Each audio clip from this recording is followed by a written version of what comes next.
తెలంగాణలో మొట్టమొదటి factory outlet Mukunda jewellers త్వరలో జూబ్లీహిల్స్ లో గ్రాండ్ ఓపెనింగ్. అన్ని బంగారు ఆభరణాలపై VA 2 to 12% మాత్రమే. త్వరపడండి. అంటే ప్రేమించి పెళ్లి చేసుకున్నటువంటి వెంకటేష్ త్రినేని నల్లకుంటలో సంవత్సరం నుంచి ఉంటున్నారు. కానీ ఆ అనుమానం పెంచుకొని భార్యపై తరచూ గొడవ పడేవాడు. ఆ గొడవ కారణంగానే మంగళవారం అర్ధరాత్రి భార్యపై పెట్రోల్ పోసి అత్యంత దారుణంగా హత్య చేశాడు. పిల్లలు చూస్తుండగానే ఇదే ఇంట్లో వెంకటేష్ త్రినేని ఉండేవారు. ఈ ఇంట్లో గత సంవత్సరం నుంచి కూడా అద్దెకుంటున్నారు. ఆ త్రినేని ఇక్కడే పక్కన పని చేసుకుంటూ పిల్లల్ని చాదుకుంటూ ఉంటుందని చెప్పేసి కూడా స్థానికులు చెప్తున్నారు. భర్త ఏ పని చేయకుండా ఇక్కడే అవారగా తిరిగేవాడు. మద్యానికి బానిసయి భార్యపై అనుమానం పెంచుకొని ఇంత దారుణానికి పాల్పడ్డాడని చెప్పేసి కూడా చెప్తున్నారు. అయితే నల్గొండ జిల్లా హుజూర్ నగర్కి సంబంధించి జిల్లాకు సంబంధించిన వాళ్ళు వీళ్ళు అక్కడి నుండి ప్రేమించి పెళ్లి చేసుకొని ఆ తర్వాత హైదరాబాద్కి వచ్చి ఇక్కడే ఉంటున్నారు. సంవత్సరం క్రితమే నల్లకుంటలోని ఈ నివాసానికి వచ్చి ఇక్కడ అద్దెకు ఉంటున్నారని చెప్పేసి కూడా స్థానికులు చెప్తున్నారు. అయితే తరచూ గొడవ పడేవారు. పెద్ద మనుషుల సమక్షంలో కూడా మాట్లాడుకొని పోలీస్ స్టేషన్లకు కూడా వెళ్ళడం జరిగింది. కౌన్సిలింగ్ తీసుకోవడం జరిగింది. అయినప్పటికీ మంచిగా చూసుకుంటానని చెప్పేసి మళ్ళీ వచ్చి భార్యతో ఉంటూ 2 నెలల నుంచి భార్యపై మళ్ళీ గొడవలకు దారితీసి అతను అత్యంత దారుణంగా పిల్లల ముందే తల్లిని అత్యంత దారుణంగా పెట్రోల్ పోసి హత్య చేయడం జరిగింది. స్థానికులు ఉన్నారు. ఒకసారి ఇక్కడ మాట్లాడదాం. ఏం జరిగింది, ఏమైందమ్మా, అసలు వీరికి మధ్య ఎందుకు గొడవ జరిగింది, కారణాలు ఏంటి? వాళ్ళ గొడవలు ఎందుకు అని సార్, ఆయనకైతే అనుమానం చాలా ఉంది సార్. ఆయనకి అనుమానంతో చాలా ఇబ్బంది పెట్టేవాడు. వాడు చెప్పింది మాతో కూడా, మేము కూడా బెదిరించినాం అందరం కలిసి.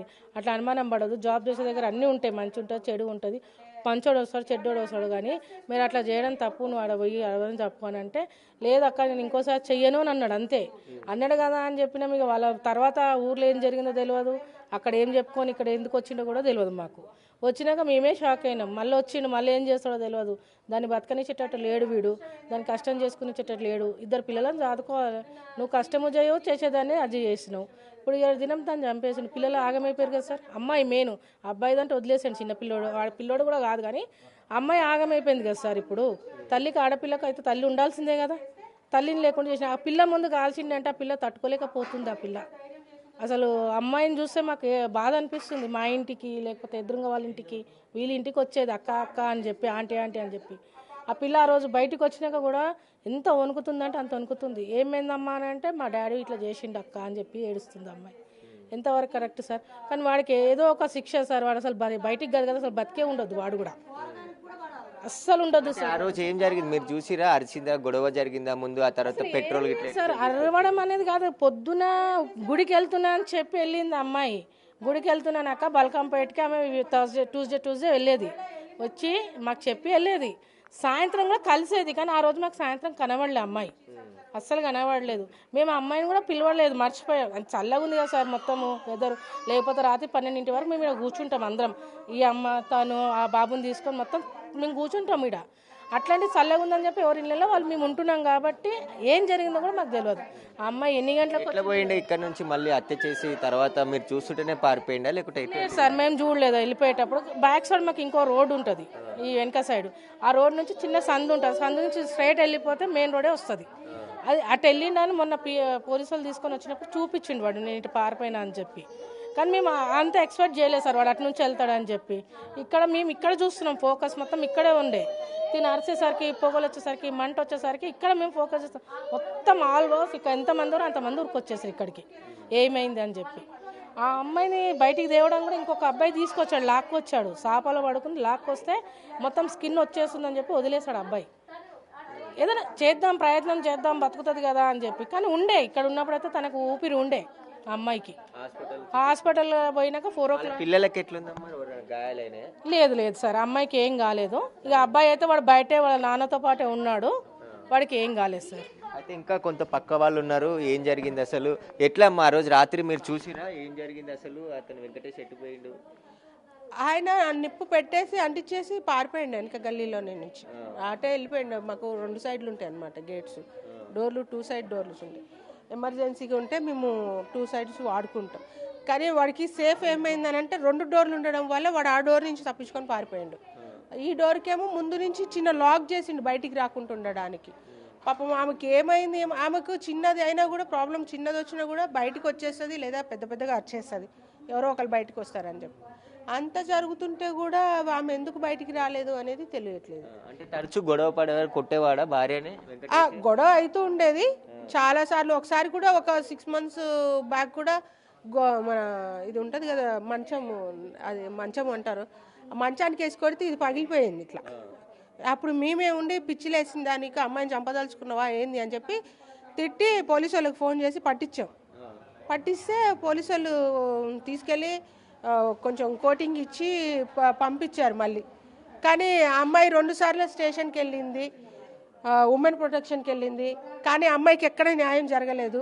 ఇంకోటి ఆ ఊరు పెద్ద మనుషులు ఎవరైతే ఉన్నారో అమ్మాయిని ఉండి సంసారం చెయ్యి, నీ సంసారం చక్కబెట్టుకో అని చెప్పి ఫోర్స్ చేసి అమ్మాయి లేకుండా చేసింది ఆ ఊరు పెద్ద మనుషులు, వాడి ఫ్యామిలీ, వాడి అమ్మ, వాడి చుట్టాలు అందరు కలిసి అమ్మాయిని లేకుండా చేశారు. ఈరోజు ఎవరికి భయపడాల్సిన అవసరం లేదు. పాపం చాలాసార్లు బాధపడ్డది. ఎన్నిసార్లు బాధపడ్డదో, ఎన్నిసార్లు ఏడ్చిందో మాకు తెలుసు. అమ్మాయి ఎన్నిసార్లు ఇదైందో. అక్క మేము బ్రతకలేని పరిస్థితులలో ఉంటే కూడా నన్ను వాడి దగ్గరికే పో, వాడితోటే సంసారం చేయి అని చెప్పి ఆ ఊరు పెద్ద మనుషులు ఫోర్స్ చేయడం వల్ల ఇలా అమ్మాయి చచ్చిపోయింది. అయితే తరచూ గొడవ పడేవాళ్ళు. ఈ గొడవకు సంబంధించి స్థానికంగా ఉన్న 2 సార్లు పోలీస్ స్టేషన్కి వెళ్ళి ఫిర్యాదు చేసింది. పోలీస్ స్టేషన్లో కౌన్సిలింగ్ చేసి మళ్ళీ పంపించారు తప్ప అప్పుడే వెంకటేష్పై చర్యలు తీసుకుని ఉంటే ఈ దారుణం జరిగి ఉండేది కాదు అని చెప్పేసి అక్కడ బస్తీవాసులు చెప్తున్నటువంటి పరిస్థితి కనబడుతుంది. గతంలో కూడా 2-3 సార్లు హత్యాయత్నం చేయబోయి తీవ్రంగా గాయపరిచినప్పటికీ కూడా ఊర్లో పెద్ద మనుషుల సమక్షంలో పంచాయతీ అయింది. ఆ తర్వాత నల్లకుంట పోలీస్ స్టేషన్లో ఫిర్యాదు చేసింది, భర్త వేధిస్తున్నాడు, కొడుతున్నాడు అని చెప్పేసి.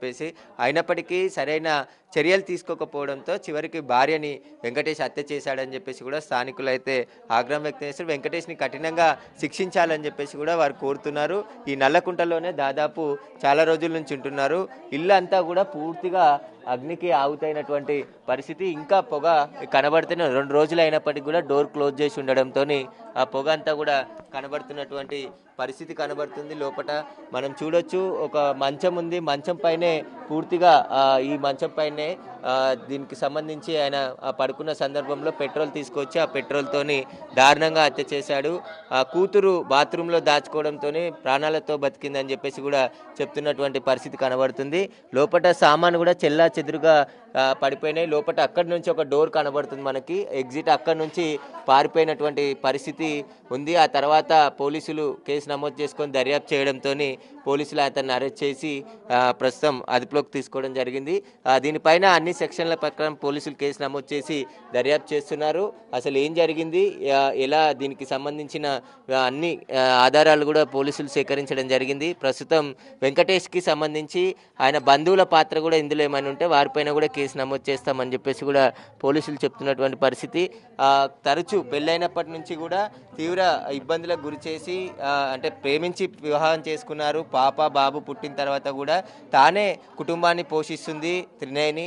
భర్త మాత్రం ఎక్కడ కూడా ఉద్యోగం చేయకుండా ఇంట్లోనే మద్యం తాగుతూ బానిసయి ఇక్కడే ఉండి తరచూ భార్యపై అనుమానం పెంచుకొని దాడికి చేసి తర్వాత దారుణంగా హత్య చేశాడని చెప్పేసి కూడా ఇక్కడ ఉన్నటువంటి స్థానికులంతా కూడా ఆగ్రహం వ్యక్తం చేస్తున్నటువంటి పరిస్థితి కనబడుతుంది. ఇంకా కొంతమంది స్థానికులు ఉన్నారు, ఒకసారి మాట్లాడదాం ఏం జరిగిందని. ఏం జరిగిందమ్మా అసలు? చాలా మంది చెప్తున్నారు. అసలు ఎట్లా జరిగిందమ్మా, ఏమంటే ఎట్లా ఉండేవారు ఇద్దరు? వాళ్ళిద్దరు ఎట్లుంటాం మాకు తెలియదు. 1 year అయింది కదా, 1 year వచ్చి ఉన్నారు. మాకైతే అసలు తెలియదు 1 year వచ్చింది. మన మంగళవారం నాడు 10 గంటలకు వచ్చింది. అయితే దీనికి సంబంధించి పూర్తిగా అయితే ఇక్కడ స్థానికులు ఆగ్రహం వ్యక్తం చేస్తున్నారు. వెంకటేష్ని ఎలాగైనా కఠినంగా శిక్షించాలని చెప్పేసి కూడా వాళ్ళు డిమాండ్ చేస్తున్నటువంటి పరిస్థితి కనబడుతుంది ఇక్కడ.